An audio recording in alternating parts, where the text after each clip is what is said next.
Hello guys, welcome back to my YouTube channel. तो आज हम पढ़ने वाले हैं खिलजी वंश, जो कि हमारी दिल्ली सल्तनत की दूसरी क्लास है। कल पहली क्लास हमने कल ले ली थी, जिसमें पढ़ाया था हमने गुलाम वंश। तो चलिए पढ़ते हैं।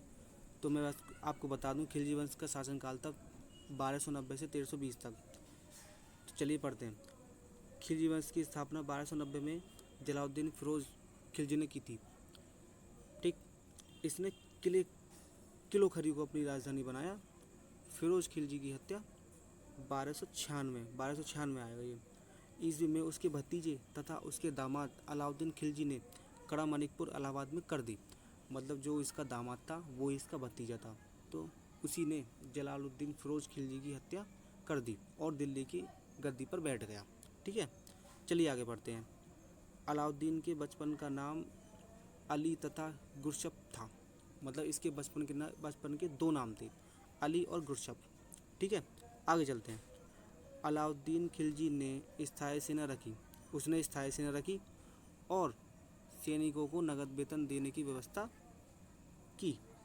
ठीक है, इसने स्थायी सेना रखी और सैनिकों को नगद वेतन देना स्टार्ट कर दिया। जो कि पहले एकता प्रथा थी, इस एकता प्रथा को इसने ख़त्म कर दिया। जो मैंने बताया था कल भी कि एकता प्रथा में क्या होता है, सैनिकों को वेतन के बदले ज़मीन का एक टुकड़ा दिया जाता है, तो इसने वो ख़त्म कर दिया। इसने सैनिकों को वेतन देना स्टार्ट कर दिया। फिर सिक्कों पर तारीख लिखने की प्रथा अलाउद्दीन खिलजी ने शुरू की थी। मतलब सिक्कों पर तारीख लिखने की प्रथा अलाउद्दीन खिलजी ने शुरू की थी। ठीक है, ये भी आपको याद रखना, ये पूछ लेता है कभी कभी। ठीक, अलाउद्दीन खिलजी ने बेईमानी को रोकने के लिए मूल्य नियंत्रण प्रणाली और बाजार नियंत्रण प्रणाली शुरू की। ठीक है, ये दो प्रणाली उसने शुरू की। ये पूछ लेता है कि मूल्य नियंत्रण प्रणाली किसने की और बाजार नियंत्रण प्रणाली किसने की। ठीक है ना, ये पूछ लेता है, तो ये आपको याद रखना है। चलिए आगे चलते हैं।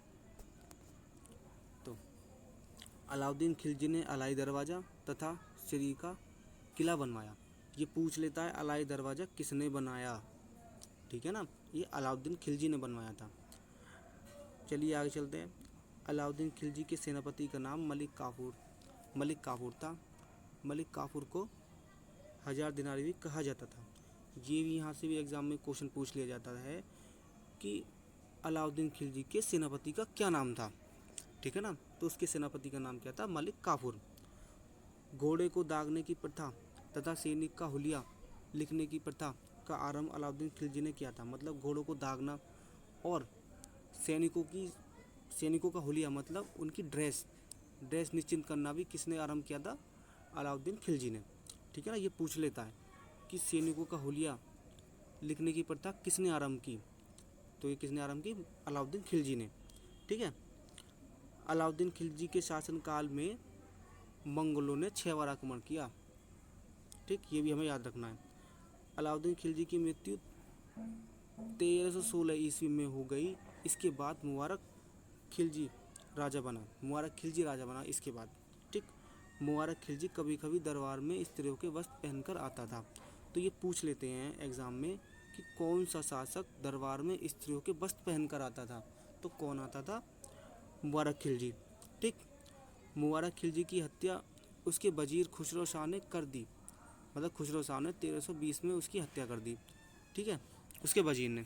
तो चलिए आगे चलते हैं, आगे क्या कहता है। और दिल्ली के सिंहासन पर बैठ गया। कौन बैठ गया, खुसरो शाह।